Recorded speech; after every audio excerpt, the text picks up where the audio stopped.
I fundamentally believe how I want to be remembered is helping people grow profitable businesses so they can live the lives they want. That's genuinely why I'm here. Less than a fucking minute in and he's already pitching already, guys, just so you know. But I look at the individuals that are moaning and think, are you where you want to be? You're probably not. Do you want a bot negotiating with your no?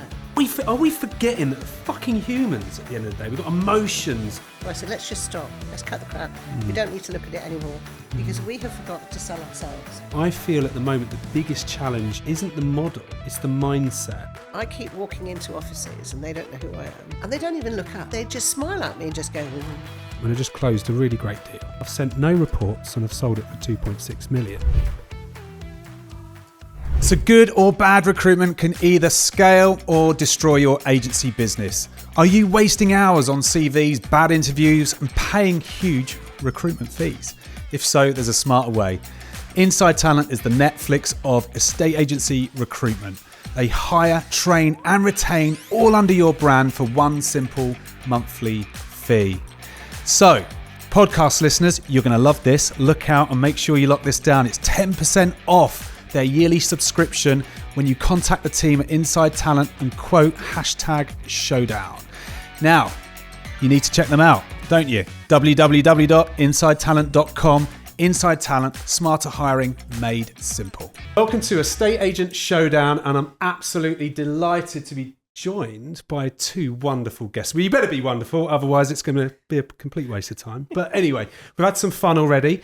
We're going to talk about how to be punctual. Chris, I didn't know whether you might want to chat about that on camera in a minute, but I've got the legend, that is the high energy man, which is Chris Buckler from TA UK, and we'll obviously touch on that in a minute, and the fabulous Clare Yates, who's just gaining her voice back to be on the podcast today after speaking at the recent Kerfuffle conference. So what I'm going to ask you to do first, don't worry, it's no dares or games or anything like that. What I'm actually doing, just give us a minute sort of resume on who you are, what you do, and why you want to be remembered in the industry. Who wants to kick off? Ladies first. gosh, okay.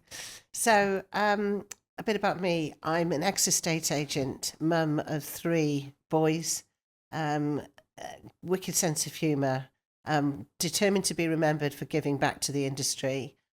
Both shared experience, but also a lasting legacy through Women in Estate Agency.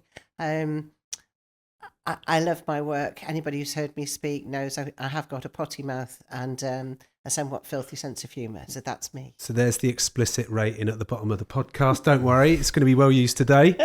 So that's Clare Yates, everyone. If you didn't know her, you do now. Chris? How am I going to top that, Matt? Well, That's I don't know, mate. This is the the pressure point now, buddy.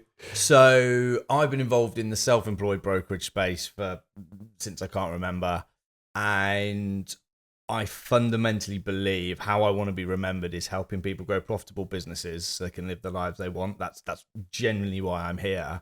But I want people to go, he was part of the movement that shifted it from the broken, crappy models we have that still dominate the UK through to that fiduciary service where the agent genuinely cares, genuinely goes to war for the client, and people go, he was part of that movement, he championed it.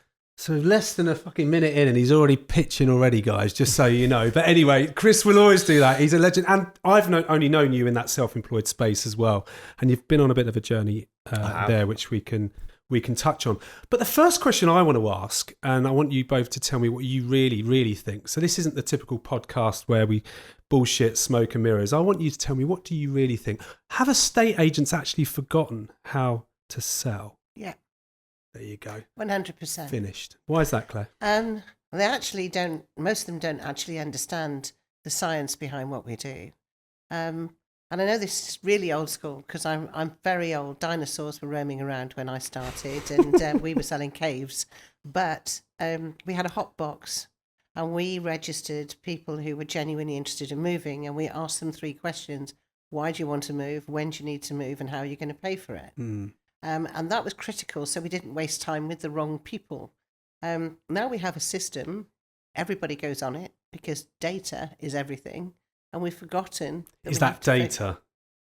Data, big data that I don't know what we actually do with half of it, but amidst all of that, if I asked any estate agent on the high street, who are the 10 people that are going to buy this month, I don't think they could tell me. And who is going to put their house on the market in the next 3 months, I don't think they could tell me that either. So I do think they've forgotten how to sell. And I said, I think sales is a forgotten art. I think people look at sales as a negative when actually any business relies heavily on sales. In fact, it is the business, in my opinion. What were your thoughts on that, Chris? If I swear, do you put a beep over the top? No, we know beeps, mate. We just go for it. It really fucking annoys me in the UK how if I put something out and I use the word script, I get dopey, moany estate agents going, oh, we don't use scripts. Scripts are manipulative. And I literally sit there and I look, and you can't control your first thought, and this is going to be really controversial, but I look at the individuals that are moaning and think, are you where you want to be? And I look and I go, you're probably not. Now, I am not saying I am the very best at scripts or the very best salesperson, but what I will do, and I know you do, is constantly upskill myself with language, with dialogue, with whether you want to call it scripts or not, it doesn't matter. But sales, you said, is a forgotten art, but I don't know if we've ever truly appreciated it in a state agency. We've had the benefit of, you and I have been in the States at some huge conferences, and we've got to see some of the very best estate agents on the planet. Mm-hmm.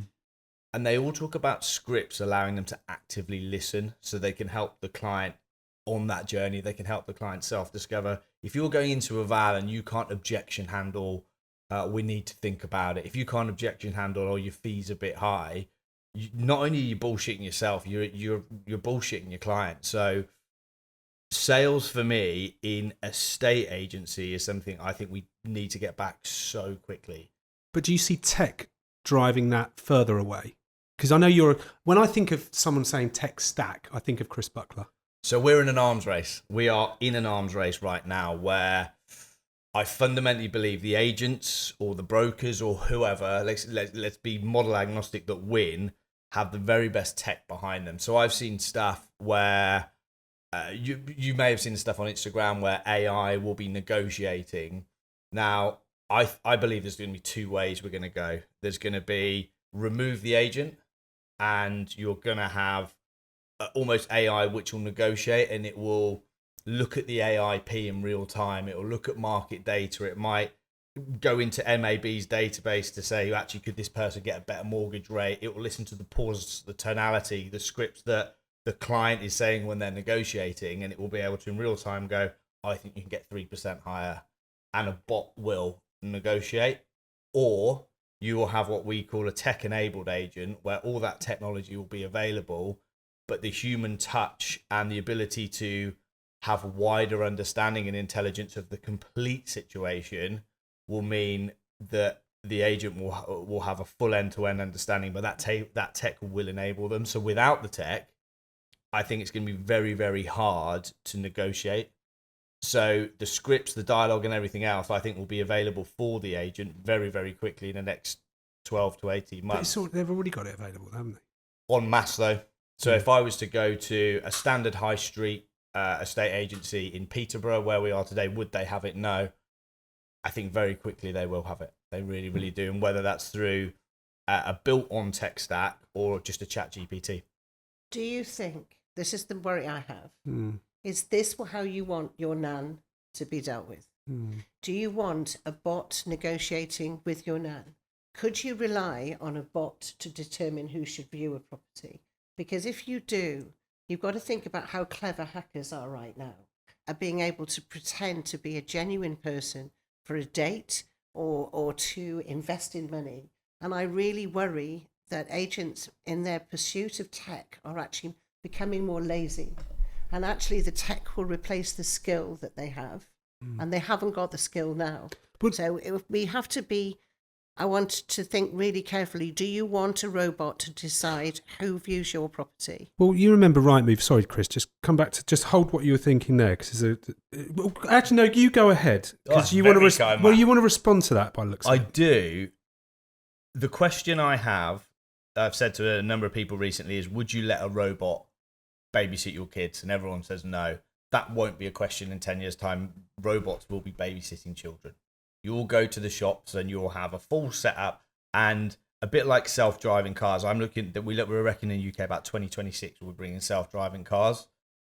They statistically will be safer because of the checks and balances and everything else. Yes, they could be hacked than you or I driving because of human error. I believe it will be the same with robots looking after kids. They're not going to invite their boyfriends over and get high or drink alcohol or whatever.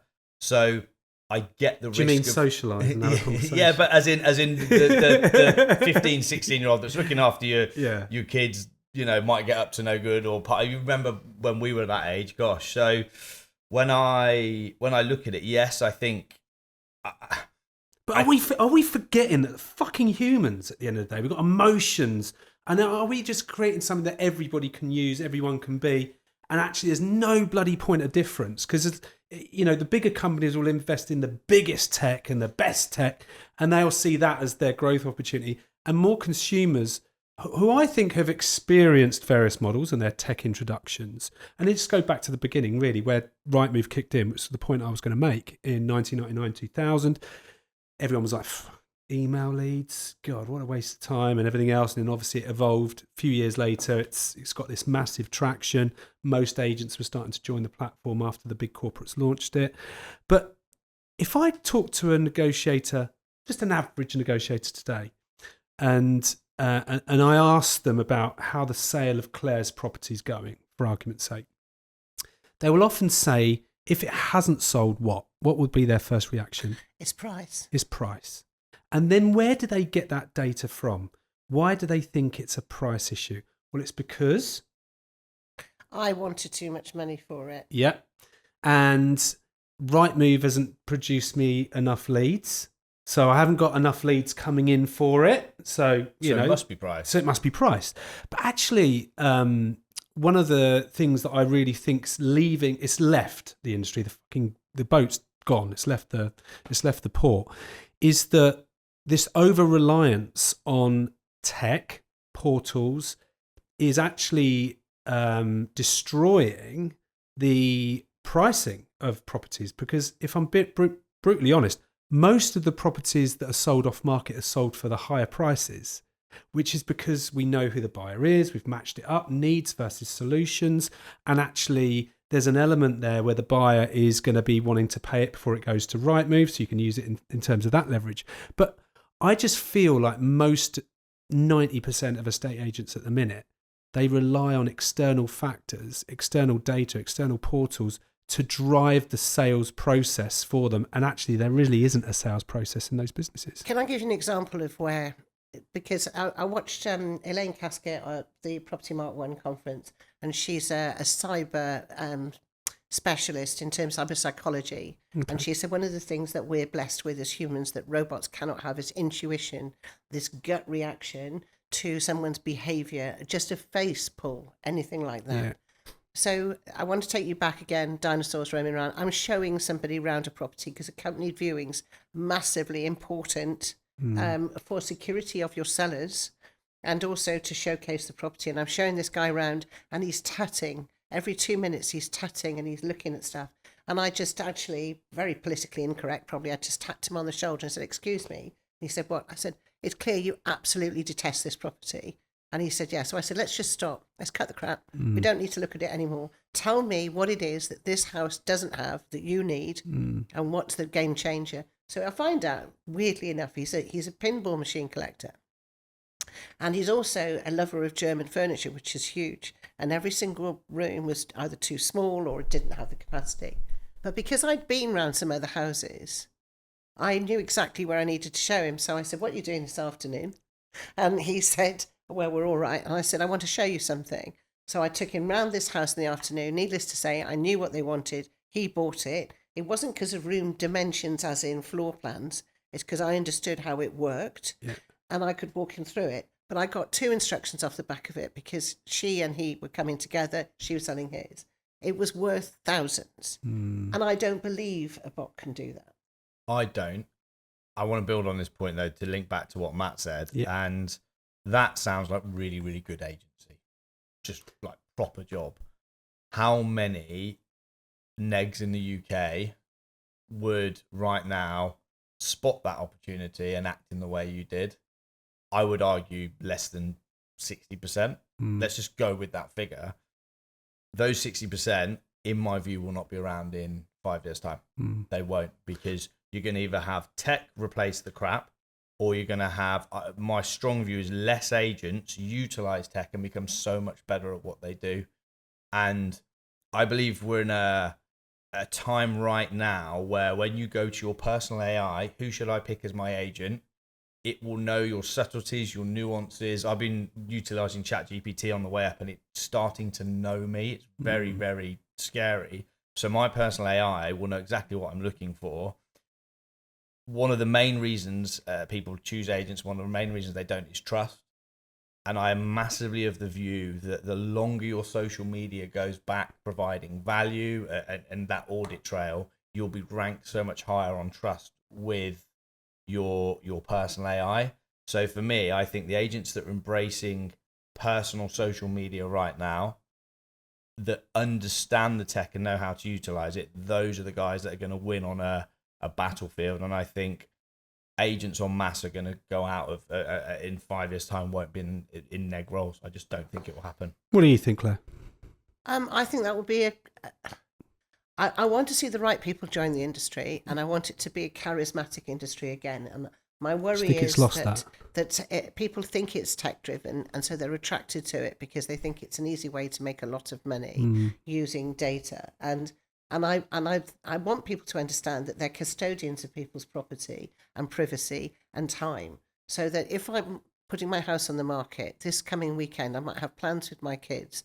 I might have people coming to stay. An agent who says, I've got a viewing for you on Saturday, busts up that weekend completely, send the guests away, get the kids to tidy up their toys. Everything's put on hold on the basis of an agent that's had an application that's come in via Rightmove, and they're selecting me. I want to go back to the fact that they have to really think about this. Is this a good buyer? Should we interrupt Claire's weekend? Is it right to say, go out the house for a whole day, we want an open day in your house, and we'll select everybody? Because what's happening is that you can't get hold of people who viewed houses afterwards. They won't come back to you and give you the feedback. All the stuff that we promise on evaluation. And if this tech is available to everybody, Chris, then ultimately, how do you choose the best agent for you? If everybody can do the same, my worry is that clients will actually say, I reckon I can use that tech for me and I can self-serve. Yeah. I think we've been in that space for a while, but not with the tech. Is that right? I think we use for sale by owners, they call it internationally. There will be you heard it here first, massive resurgence of PB. I think because they're a household name, people know who they are, and the public don't. Even after the program that was on this week. Yeah, I really think good so. brand awareness. All PR is good PR, right? Maybe not Connells. Yeah. But people understand them and they understand what they're getting. You buy cheap, you buy twice, fine. But there are a big proportion of people. I really think it will get up to 10% of people, if not more. They go, I don't like agents, and the tech is available. I really, really do. So I think there will be a resurgence because of the brand name and people know who they are. I also, Claire, to your point, don't think everyone will be able to afford the tech. I think if you look at profitability in our industry, it's scary how many businesses are going out of business and that don't track profit. I think I looked at it in 2024. I think there was 286 insolvencies in the estate agency. Now, some could have been chosen to kind of gradually phase out their business, but I would say the majority are because the entrepreneur, the owner, whoever it was, is making less than probably the people around them. But I get your point about purple bricks in a way. Okay. What do you think of that, though? But the first thing I cannot understand that no sell, no fee, which was brought in the 1980s, is still a key marketing feature in 2025. I actually want you to get paid. I don't want this whole idea, if I can't sell my house, I don't get paid. It means that agents are having to charge the people who sell to cover the cost to the ones that don't. Yeah. And I want to pay to be one of the few, not the many. I don't want to be part of a huge website of listings. I want to be more of a boutique thing. We were talking about travel. I think it's really important. Now, the travel agent looked as if they were dying a death. EasyJet, all the people could self-book. But actually, boutique holidays, discovery holidays are now a massive thing. Mm. And the designer travel agent that says, come to me and let me design your trip of a lifetime is now earning a lot of money out of it. So I think agents have to look at it and say, who do I want to be? And we cannot be all things to all people. Do you think, what percentage of agents are trying to be all things to all people? Far too many. And is that the biggest problem? Yeah, I mean, just really quick to go back to that point, but what you don't have now is a travel agent on every corner because they've all shut, but you might have 2 or 3 really good ones per town that do what you've said. I think it's going to be exactly the same as estate agency. I really do. Mm. You know, the high street that's just there that exists, there's a couple of deals a year. But they know their market then, don't they? They know who they're working with. So They're kind experts. They know the kind of people that want that experience, want that service. And let's be honest, if you're selling your biggest asset, how many of you want to just rely on something that you can't communicate with? Now, that might be my generational challenge because I still think I would pay a great fee for a great agent and a great experience. Me too. Okay. What about you, Chris? But the average punter won't. And there's a real disconnect between the passion in this room and what we see as should happen versus reality. The reality of when I get mates ring me, go, I was with someone yesterday, and we don't have a talk agent in their area. So they said, I went with someone else. Cool, no worries. I said, yeah, I got a really good deal. I got 1%. And I'm sat there going, my internal dialogue's going crazy, but you're only going to get 1% service. But the first thing you, as member of Joe Public, are happy to tell me is that you got a deal at 1%. So there's a huge educational piece still needed, and I don't have the answer for this, to the public to say, you need to pay your agent more. So when you go back to saying, have we forgotten how to sell? That's where it starts. Because we have forgotten to sell ourselves. People need to understand how important their choice of agent is. In the same way, and this came up in Panorama as well, how important the conveyancer is. Why are people wanting to pay less for an agent or a solicitor that helps them to move and transfers them from the place they don't want to be anymore to the place they really do want to go? Why would they think they should pay them less than they will for a 3-piece suite or a piece of dining room furniture? I don't get it. But we've done it because we've said, do you know what? Let's come up with a cheap deal. It's £1,000. Let's say it's no sell, no fee, or worse still, it costs you nothing. But it isn't going to cost you nothing. We've devalued our own industry and we have to build it back up. And that comes back to being properly trained to sell what we do as a profession. And I think one thing here, which I love, and I know you'll have picked this up from your time at ARIC, was VPA, vendor paid advertising, and getting that contribution. You've got, you've got Stephanie Vass and Matt Bullock on your podcast.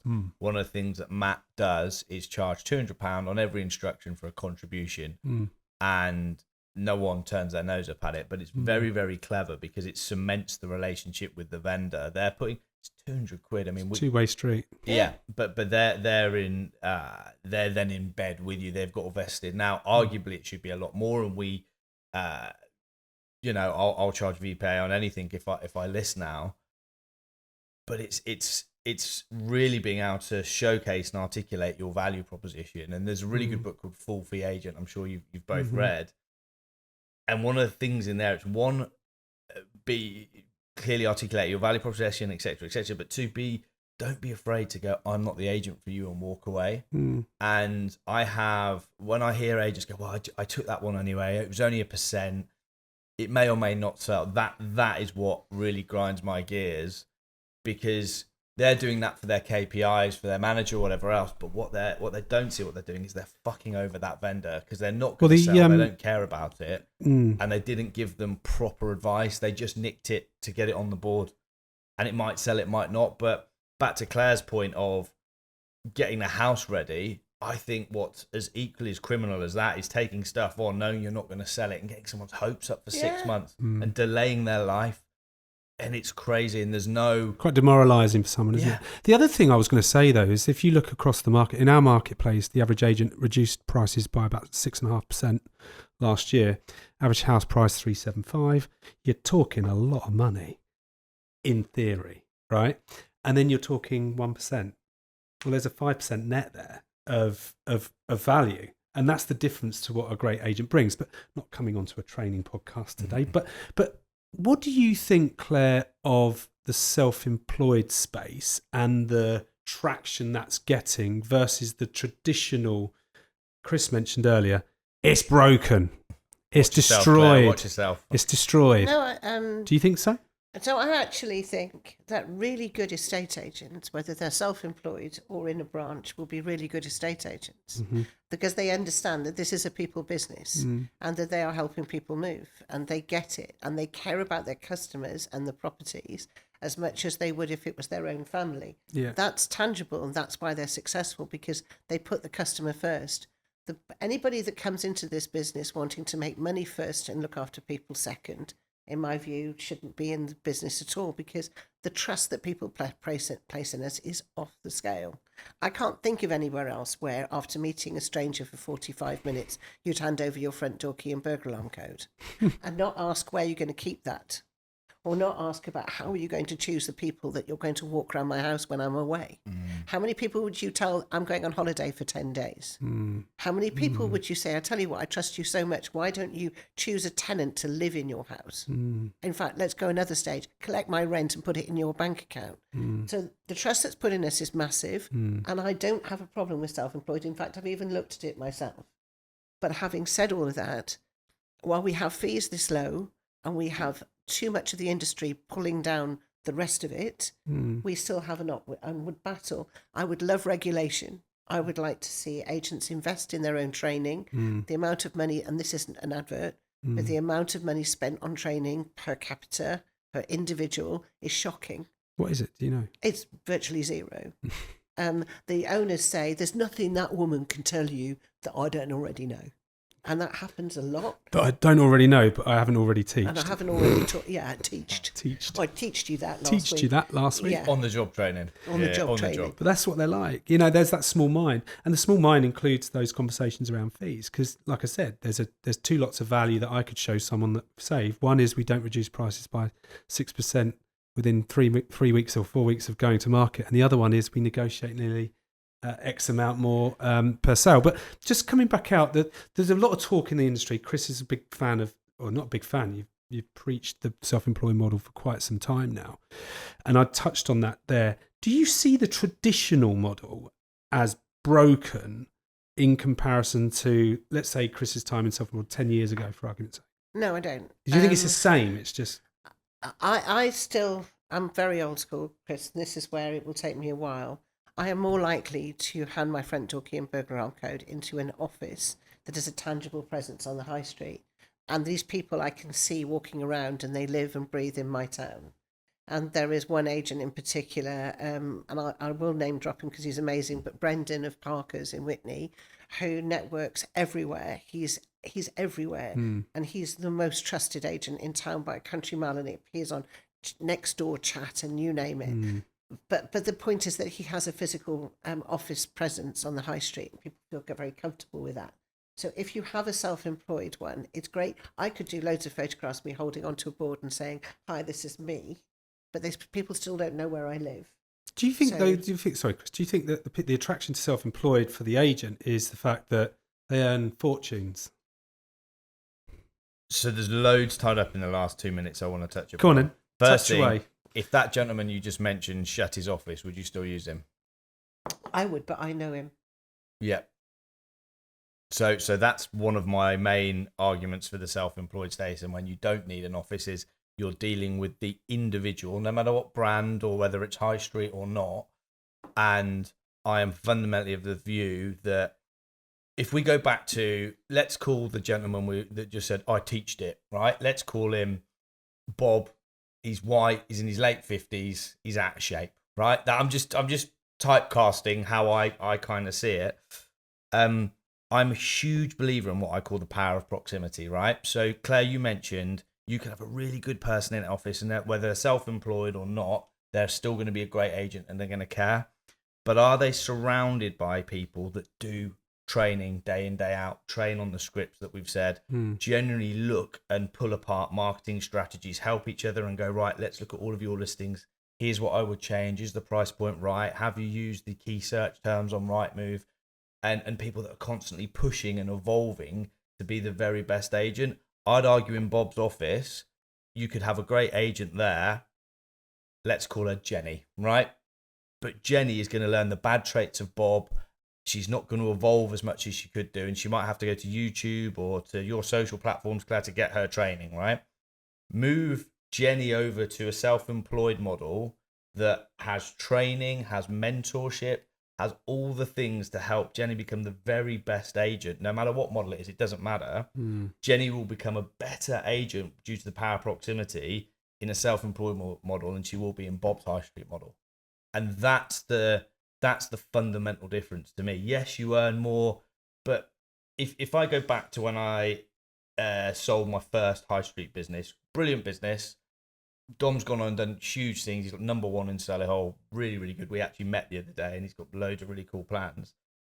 But when I look at what I had to do as a business owner, we had to tie up like 15, 20 a month to pay the bills.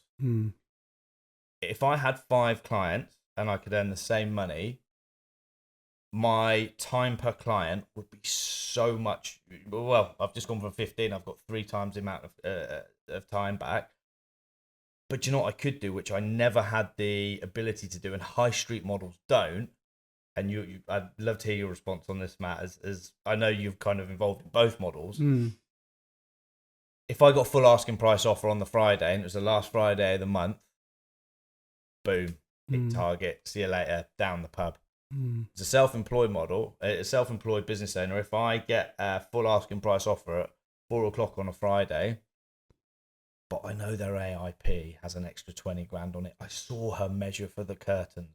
My fiduciary is with that client. I'm going to get a war to get the best price the market allow.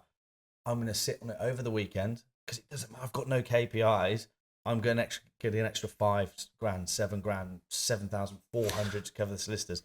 I'll do that as a self-employed agent. I don't have the luxury of doing that as employed. I challenge that. And I challenge that as in, I get what you're saying. And I think there's a lot of rationale there that I agree with. But I don't think someone who's a prick and it doesn't work for the client, whether they work in a traditional estate agency or self-employed, changes their values. I think if they can get a quick deal in there or a quick deal in there, they'll do it. And I think it depends on the leadership. So at TA UK, I know you've got accountability training, good tech and all of that support. But you know, you and I both know that most estate agents have been geared and built around getting the deal done, not the completion. Yep. Or getting the listing and not the completion, because it's about helping people move, not just market their home. But I feel at the moment the biggest challenge isn't the model, it's the mindset of the people that are within the industry. Do you feel the same I'm not asking for an echo chamber, but just to come back on your point, I do think businesses that have high overhead, so just to address that, have the pressure to get the deals done, and that can create different behaviours. And there's equally a pressure on a self-employed agent who's got no other way of being paid to earn that 100% fee to get the deal over the line as well. So you're right in principle, but I'd still argue, let's say it was me 10 years ago, I would have tied that up on a Friday and gone, yep, not because my values changed, but it's a full asking price offer. Come on. And, you know, we've got it done. We've done everything. I've charged 1%. But now I've got different lenses on. And I wouldn't have felt I'd have nicked anything off my client or done anything wrong then, because that was the environment I was in. Now, but I had to stack them high, sell them low, because I had a high overhead, low margin business. So in my head, I wasn't doing anything wrong but what I couldn't clearly do was articulate my value proposition and show stats or whatever the client needed to see to say, this is what I will get you over and above. This is how we do stuff. This is proper agency. You're right in the short term. So a self-employed agent is hand to mouth in the first 6, 12, 18 months. This is a plug. I'm not going to apologize for it. One of the things we've introduced at TA UK is the ability to draw down on your listings. So you can borrow up to 30% of a fee. It's called advanced commission. It can last as long as you'd like. And when I initially heard about it, I didn't like it. I thought that's going to foster the wrong behavior. There's going to be bad debt. We have no bad debt in the business, but what it allows us to do is go, there's a great agent in Peterborough that doesn't quite have the savings or the know-how, but or where Clare lives, but they could come on, everyone knows them in the town, and we will reward them for the thing that they need when they get started. So it isn't a basic, it's if you bring listings that are sellable, we'll happily loan against them. So essentially an unsecured loan on our behalf, but it allows us to invest in the very best people, but it also allows us to then foster the right values and behavior, because they're not going, I've got to get that one done because I've only got my runway of savings. So when I was looking at what I did and where I took my business, when I fundamentally understood the advanced comms and how it's done with integrity and to protect the client and the agent, to foster the move from employed to self-employed, it's then not a pure brokerage, which is like kill what you eat and we're not going to support you. It's that one step away. And by the way, I totally get why you do what you do, and you couldn't disguise that passion any other way. But I have to say that the behaviour that you describe over the weekend is the behaviour that I had, and I was led by a passionate leader within the Chancellors Group. They went on to form Scott Fraser. They went on to all be brilliant agents and other brands. In fact, everybody I worked with, we were the first £1 million office in Chancellors outside London in 1997. And we were selling 50 houses a month. But the passion didn't stop. We had mobile phones back in that day, and I would take my mobile phone home, and I was speaking. Was that a Nokia or something like that? Yeah, it was Nokia 20 and 3210, and I was a part-time agent. I was doing 35 hours a week, which they call part-time. But I cared. But I actually that year as a part-timer, and I want you to think about this, I earned £55,000. So I think that the passion is there within individuals. But you either get this bug or you don't. I read something about you and I loved it where you said estate agency is vocational, right? You're successful in this business because you care about people and property and you care about the deal that they get. But I think the fundamental thing is everybody comes to you saying, I don't want to be here anymore. I want to be richer. I want to be free of the person I'm living with for all this time. I want to live near my daughter. I want to be by the sea. I want to be healthier. I want a better work-life balance. I want my kids to be more comfortable. I want decent schools. And our job is to take them there. Whether we sit on the high street, which is a shop, a showroom for people to come into and sit and chat because they like that, or whether they want to go to an individual consultant. For me as a female, I have to say still that the self-employed model would not support me through bringing up 3 boys. It wouldn't have done. And I don't know how you can get past that. And we're not going to go into the weeds of all of that now. But for me as a mum of 3, I needed to earn decent money working part-time. And that's how I ended up in agency. But that passion is still there. But we have to give people back the why do we do what we do? Why do we register applicants? Why do we qualify vendors? Why is that AIP critical? Because if tech breaks or we have an interruption to service, we should be able to have a business as usual on some manual records. And I know that sounds mad, but we should be able to operate if there was a blackout for a month in the same way that we were trying to work out how do we manage without COVID. So that's how I feel anyway. Do you feel, because obviously the self-employed models kind of gained a lot of traction in the last 5 years. And I think Purple Bricks probably started some of that process in the UK for sure, because it allowed people to kind of go and do their, I can't remember what they were called now, local property experts, something like that. But they were self-employed, weren't they? Now, because if you do self-employed averagely or badly, it's a tough old gig for quite some time. And I think the average salary for a half decent, let's say in the east or the south, for an average to good estate agent is somewhere probably between 40 and 50 grand a year, employed-ish. The better ones are probably 60, 80, whatever. To go and earn that in year one self-employed, and when you take away what they've turned over and the percentage that they pay back to the business, then their personal taxes, and then all of the costs of just running their business at the same time, which is obviously lower through a model. It's not easy, is it? No, it's not at all. It's not as easy as it maybe looks from the outside. No, and one of the big issues I have with some of the North American models is their failure rate. Which one's that in particular? There's two here in the UK. Both are wonderful, but they both have a very, very high failure rate. What were their failure rates without naming names? 30 to 40%. So that's it, and when you say failure rate, just for the viewer, because they might know exactly. Sure. So in the States, when you switch brokerage, normally the attrition rate is about you lose You take on 10 agents, you lose 3. Mm. Which is fine because people go between brokerages. That's the model in North America. If you're losing 40% of your agents, for me, that's criminal because they are either going through savings, they're taking out debt, they're being unethically recruited so that you can be the biggest. And so you may be the biggest, but how many agents have you fucked over on the way by taking them on when you shouldn't have done? So at TA UK, our failure rate is less than 7%. Arguably, it should be higher. Still new though, isn't it? Coming up to year 5 now. Is it year 5? Yeah, I coming thought up it to was year about 5. 3 or 4 years. No. So from our conference, we are the 61st biggest estate agent in the UK for instructions and sole subject of contracts. So not the biggest. No. Is but that what you done want to be? very, Do you want to very- be the biggest? We want to be the best. They all say that, though, don't they? They do, though. Again, I bought I bought my brokerage in, and I know the space really well. Yeah. You've got Steph, who's on in a moment, and Andy, Mark, Bruce. So the 3 founders. You've got Kenny Bruce, who's another level. I speak to him more than my family, and myself, little old me, and a couple of others in the exec team. But I have never been in an environment where everyone goes, that's true north, and every decision we make is how do we offer better value for the agent? How do we offer better value for the agent? And so do we have ambitious growth plans? Yeah. Do we want to be at 250 for the end of the year?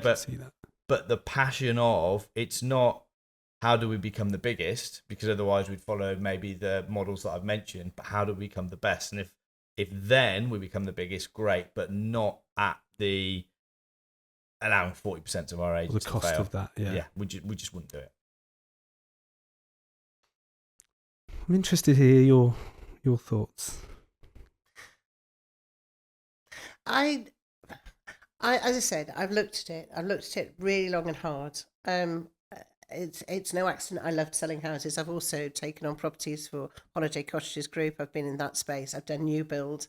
I've worked in lettings. I was actually with one client actually valuing property only 2.5 years ago and managed to get the instruction at high fees. I think it is about people. It is about having the right people on the bus. Yeah. How they're employed, I don't mind. What I do mind about is watching a program like we did the other day on Panorama and seeing a business that I care about being dragged through. And it doesn't matter who the brand is or anything else. When people doubt our integrity as an industry, then we have to do something about it.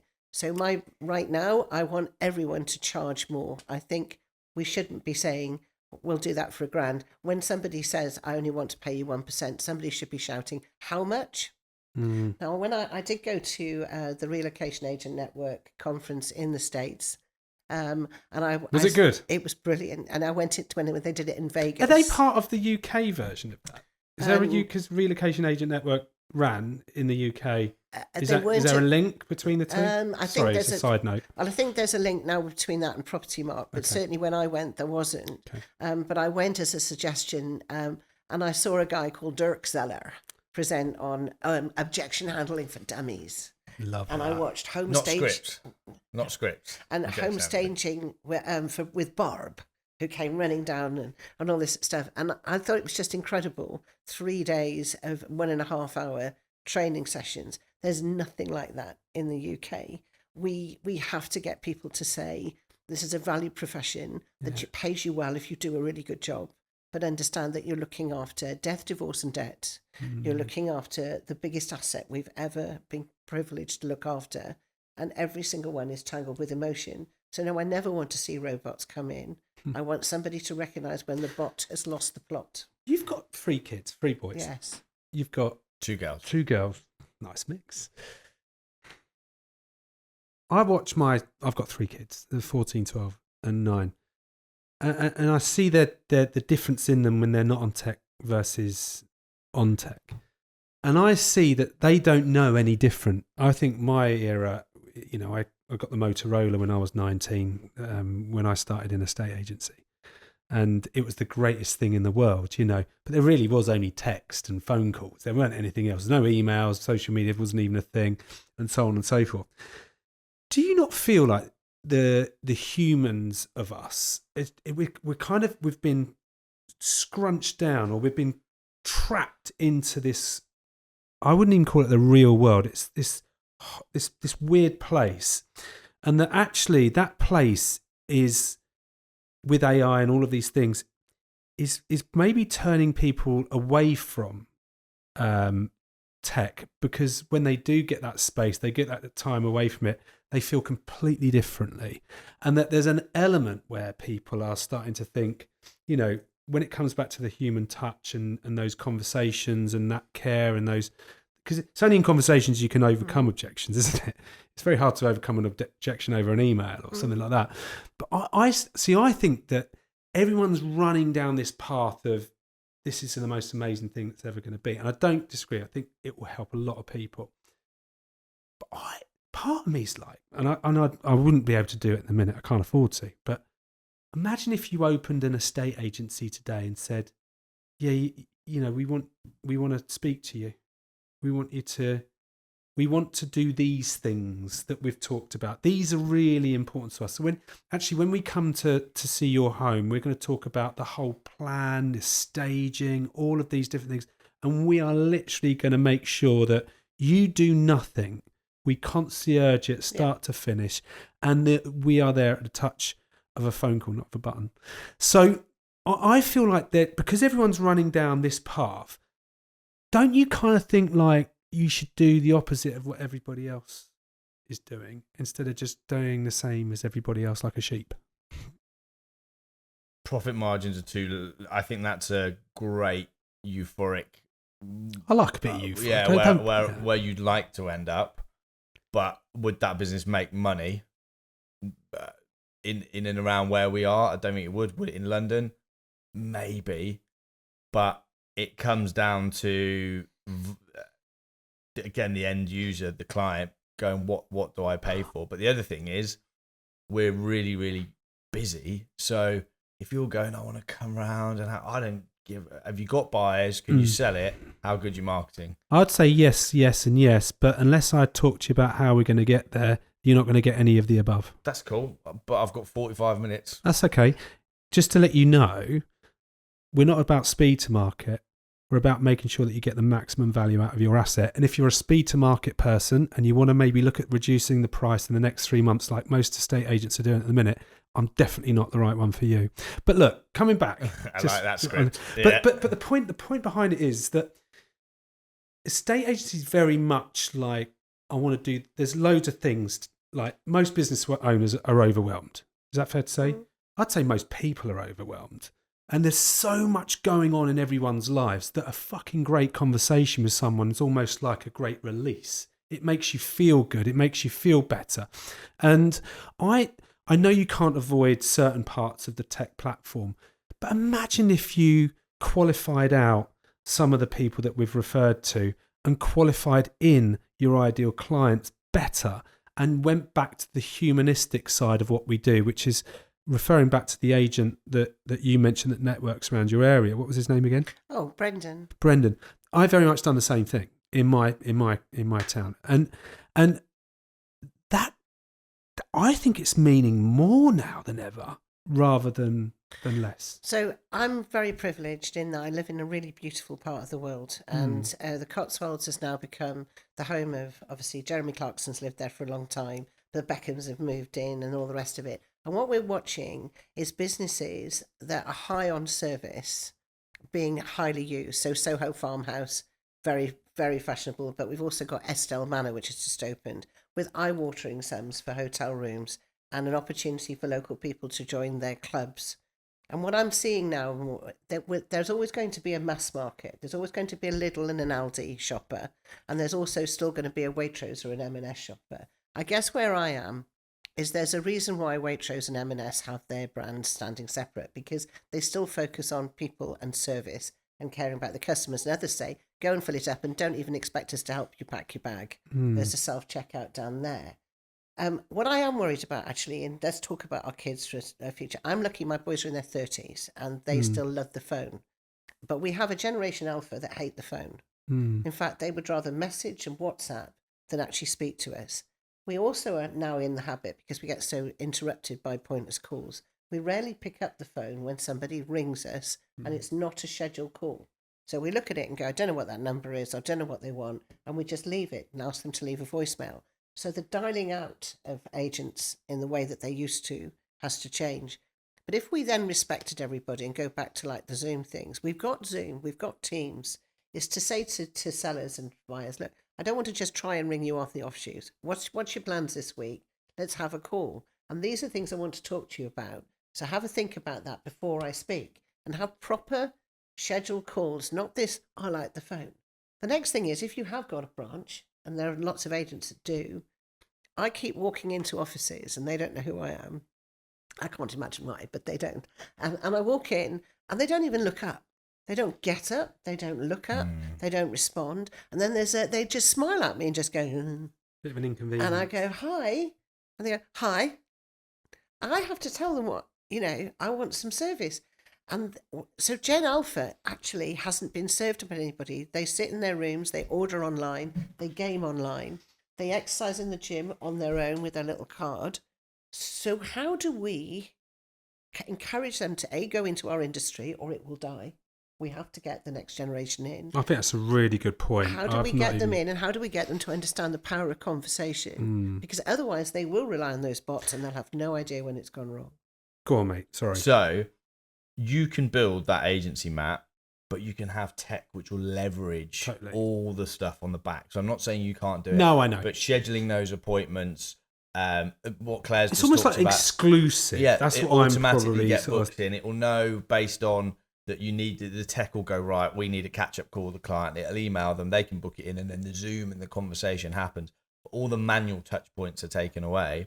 But back to your point, Claire, this is why I think there's going to be a massive resurgence in PB and for sale by owners, because the generation coming up don't want to deal with people. They don't understand. They're ignorant about the power of conversation. And that's why I believe people are, to go full circle, people that understand scripts and understand the power of language and how to utilize it are going to excel.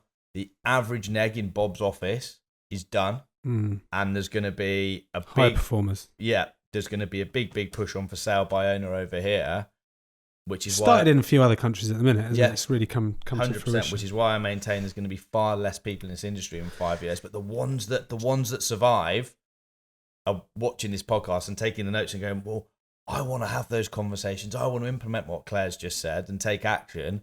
The ones that just go through and go 5 o'clock, let's go to pub, tie that deal, they're done. There's no place for them in 5 years. Do you know what? I've just come.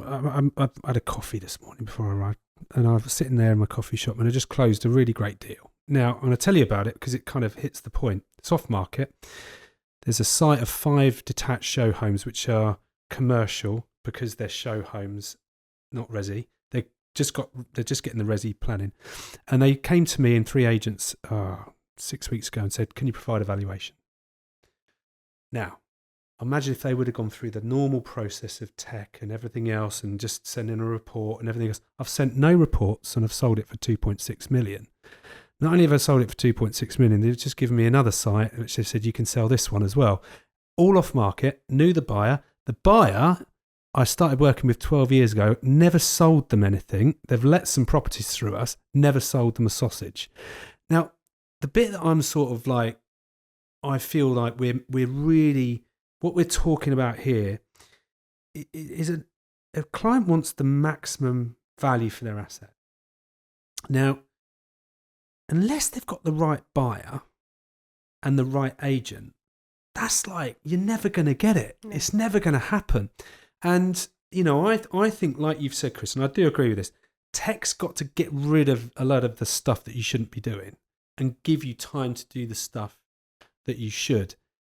But I don't see the next generation, which is what I'm coming to about the concern of the future of the industry, which we'll touch on in a second, is that the future of the industry fucking hate conversations.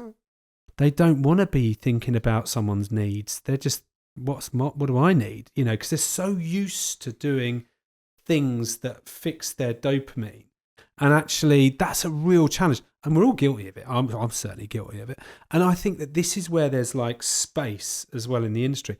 But I see young personalities and you think, wow, with the right training, development, mentorship.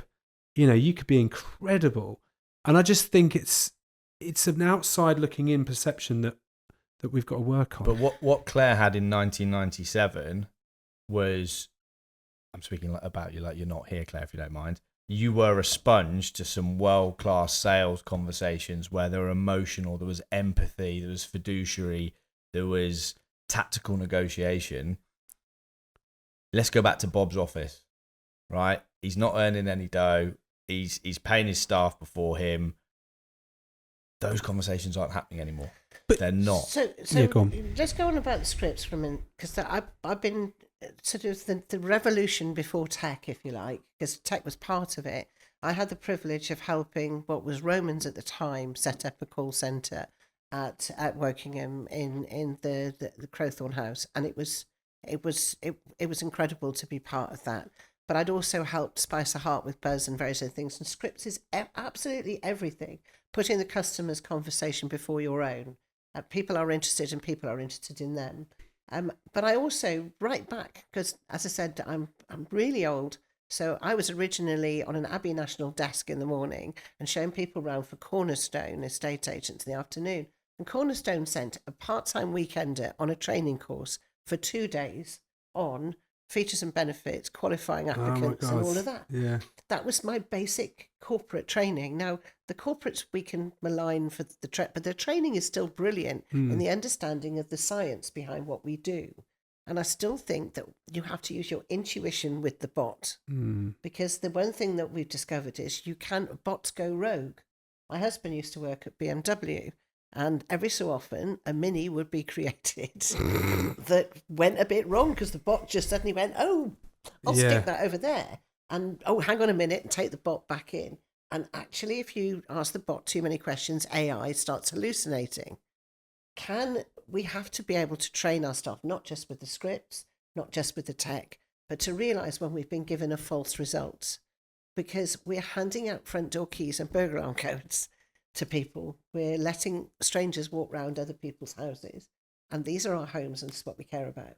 So I'm for script, I'm for tech. I firmly believe in tech. I love my phone. Don't take my tech away from me. I use ChatGPT regularly. But I also think the moment we start to say you don't need a human to do that, other than administrative tasks, then we've lost touch with the industry. And actually, all that will be left will be for sale by owner, because they won't need us or see our value in it. That's my thought. I was just going to say, if you've made it this far into the podcast and you follow me on socials, DM me the word scripts. I'll send you my top 3 objection handle scripts. Top 3, always pitching. Well, let's talk about this bot stuff, because AI is a massive subject. Rightmove versus AI. What's your thoughts in the next 3 to 5 years? Are you seeing Rightmove maybe lose some ground or make some further ground? Right. So I know that Rightmove's tech is phenomenal, but most agents are only using about 2% of it. So actually their future seller is already online and has been in DIY stores and doing all sorts of stuff. And that data is being delivered to lots of agents. They're just not doing anything with it. And the reason I know this is because some of the agency owners that talk to me are tearing their hair out, because there's, have you ever seen Glen Ross, the film? Yeah. I've given you leads and you're not doing anything with it. Yeah. But the staff don't understand the sales process of how you nurture those leads to get them to come on the market.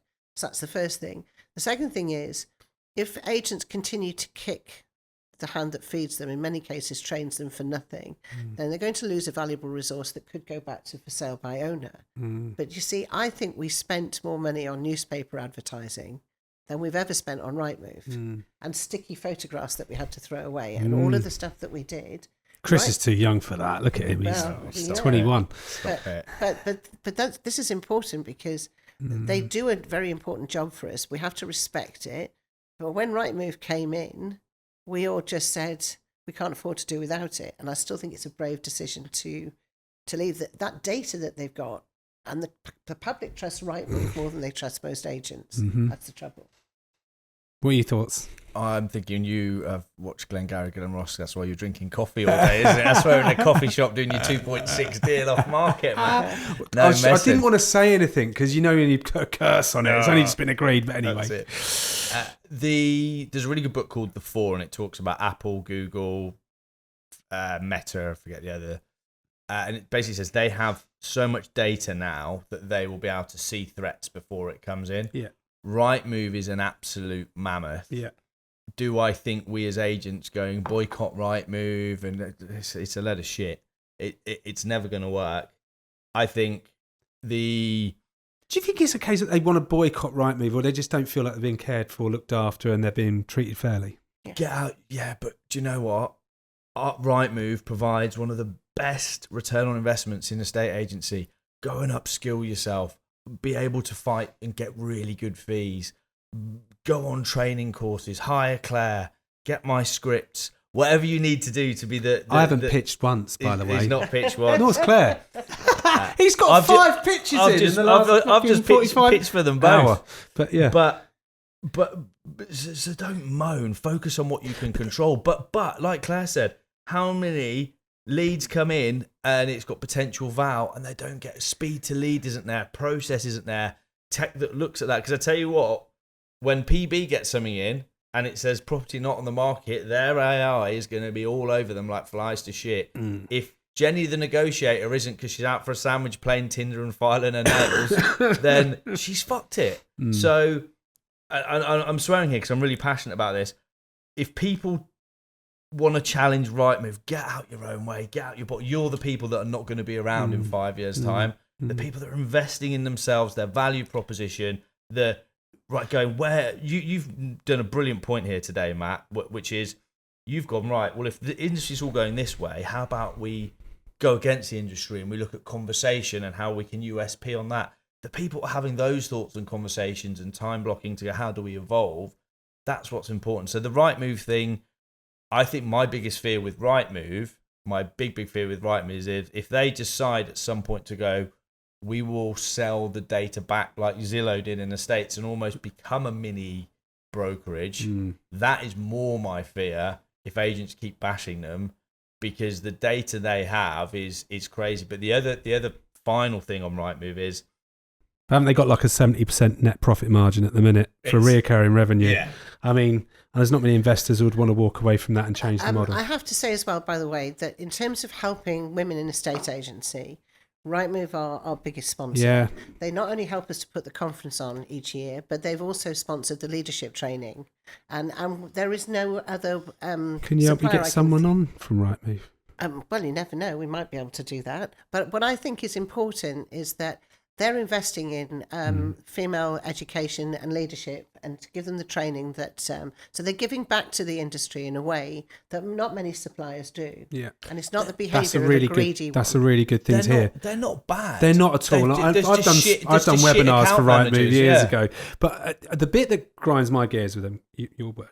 I know somebody else said that, but is that for me, business is about relationships, building relationships. And I think that's the missing piece in that puzzle. A guy called Steve Carroll from Australia, originally lived in Stamford or something like that, near Peter.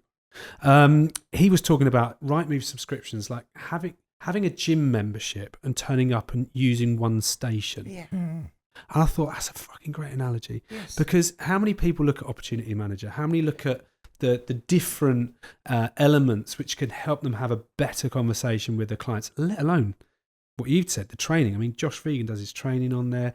It's a real hub of very positive growth material and information and data. But data we talked and touched about earlier. Data is what you do with it. Everyone loves data. And you said to me, but how many people actually use it? So Right. There's this weird thing. If you ring up and you say you've got a property to Acacia Avenue, I really like to go. Now, Acacia Avenue is the most popular It training. is Magnolia Drive. Maybe Let's do Magnolia. that. Magnolia Drive. And somebody goes, are you on a mailing list at all? they- If I could take your name and your address and your telephone number, and do you have an email address I can use? And how many bedrooms you're looking for, and how much you're paying for the, just to make you aware, we do have a mortgage advisor here in the office if you want one. And have you put your house on the market? You've Would you done like this a before, free, haven't no you, Claire? You've done obligation this market before. appraisal? And Yeah. you do all of that, right? And then they go, on our system, what am I going to get for that? Absolutely, here I'm going to swear, absolutely fuck all. Yeah. What you are going to do is send me loads of properties that I'm not interested in, because the one thing I wanted was a croquet lawn, because I live in the Cotswolds, or the one thing I wanted was a conservatory or an outside office, but your system doesn't cater for that. So you bung me anything at 550 and above, right? Then the next thing you do is you send me your newsletter, as if I give a fuck about what you're doing. And there'll be some guy going, hi, this is me, and this is a bit of a charity work we did. And I'm going, that's really lovely, but why have you filled my inbox with pointless stuff? Oh, and then I get regular, would you like an appointment with our mortgage advisor? Have you thought about this? And then, what are you going to do about your utilities? So you've taken my data And just shared it with everyone. utterly abused it. And most people don't want to be on the mailing list anymore because all they get is crap. So what are we going to do? Somebody says, I'd like to stay in touch with you, Claire. What's your journey? Because if you sold through us years ago, you might come back. No, I won't. Why would I come back to you? What have you done to actually add any value to me apart from mail me useless crap? So use my data thoughtfully, but actually most of the time I'd rather you didn't have it at all now. That's how I feel. You lost trust in that because totally. that overall, because everywhere wants your data, doesn't it? Whatever it is you use, they want your data. I'm gonna. Sorry, Chris. Go that's on. very, very On data. No, so- on data. Go on. Give us some of your thoughts. Just really quickly, Rex, a guy called Mark Hinkins, put out a stat a couple of weeks ago. Didn't surprise me at all.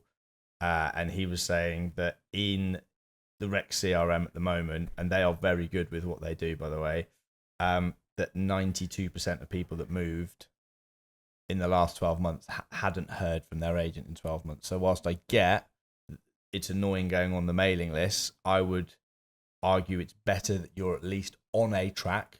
Could it be better thought out? Could it be a better touch and nurture approach? Yes, but I would say still the majority of people don't even go on to some kind of list, which is criminal. The art is finding a touch program that really works for the client. I know you're a big fan of Lifecycle, Matt, and how that integrates, and it's very clever, and the AI behind it. So actually you're getting stuff delivered to your inbox and you open it when you want and it is relevant, and we do have the croquet lawn and whatever it might be, I think. So, but if 90% of people, 9% of estate agencies aren't actually adding anyone to a nurture journey, that's more criminal than sending them shite. Only just. But you see, this is where, funny enough, and this is the dinosaur bit, last thing, the hot box was great. I could only love 10 people in a week. I would speak to them regularly. I knew they were going to move. I could talk to them, find out where they were. People change what they want. That first criteria they ask you for that's very true. changes and morphs over the weeks, and the desperation to find somewhere, and their attitude towards price of their own and their own agent changes. If you do not have a proper scripted calling out program that your staff do, but with appointments to call, don't just assume you can interrupt people whenever their day is, then we can go back to delivering the data that we've stored in a thoughtful way. But I'm afraid at the moment, if you ask most agents how many people they have in their system, it's thousands. Yeah. Loving this conversation, by the way. It's freaking flown. So I've got a few things I want to finish with, and this is going to take a little bit of time. But one of the questions I come up with, courtesy of tech, ChatGPT. Doesn't even think anymore, Claire. His mind. Well, no, his to be mind honest, dead. the whole thing I've done without looking at any questions. But there was one that I thought, it's a really interesting one if I was to answer it, but I'm not here to answer my own questions. So what would your toughest critics say about your approach, Chris? And are they wrong? Ooh, that's a very introspective question. I'm too bullish in. I really believe you could bottle my passion for the self-employed model. Do I at times push it more than caring about the industry because that's my agenda? Yes. Would I agree with them? yes, I would do. Actually, I need to show that I care just more about the industry than just the self-employed model, even though I'm a big fan of it, because there are world-class agents you a big fan in of high it? street. So I fucking love our industry. Yeah, I do love it. Yes. Yeah. You may have picked up Nothing on that. wrong with that. And Claire, I'm going to ask you the same question. So, what would your toughest critic say with, about your approach, and are they wrong? They'd say that I'm too nice. Most people say I'm far too nice, and I need to occasionally. I hate this phrase because it's a very macho one, but grow a pair and just accept life isn't quite as fluffy and as lovely as possible. And I would say they're probably wrong. Yeah. I think I've become a grumpy old lady as I've got older, and I'm quite proud of that. I don't suffer fools anymore. Yeah. So if somebody starts to wave their finger at me and tell me that I'm wrong, I don't just say, of course you're entitled to your opinion. I'm ready for a fight. There's a round 2 coming up, I've got to be honest. But I think most critics would say that the world's not as nice as you paint it, Claire. Claire, can I curveball you? Based on the conversation today, let's say you were my biggest critic. What would you say? And I'm going to do the. You've just took my next question away. Sorry, Matt. No, don't worry. It's I'm always great. ahead of the game. It's a flow, isn't it? I would say actually what you, weirdly enough, said about yourself, that in pursuit of your model, you sometimes forget that almost everybody that's going into this has had some training on the high street in some way, shape or form. And for every Bob, there's somebody far more inspirational out there, fortunately, that steered people like you and me and Matt to being back in what I believe is a vocational industry. Yeah. And long may it continue. So.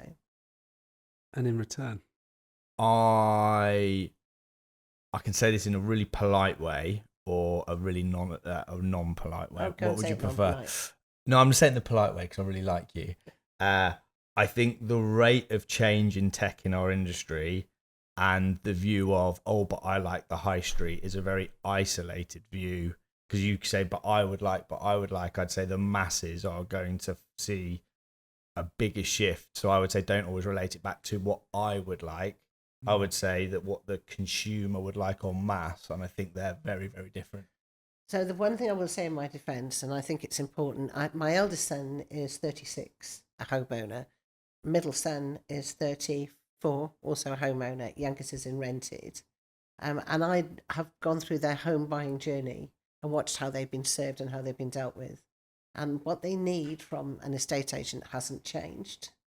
But unfortunately, if we as an industry have not continued to deliver value to people of their age, they will not see that we should be somebody that they should pay for or rate highly.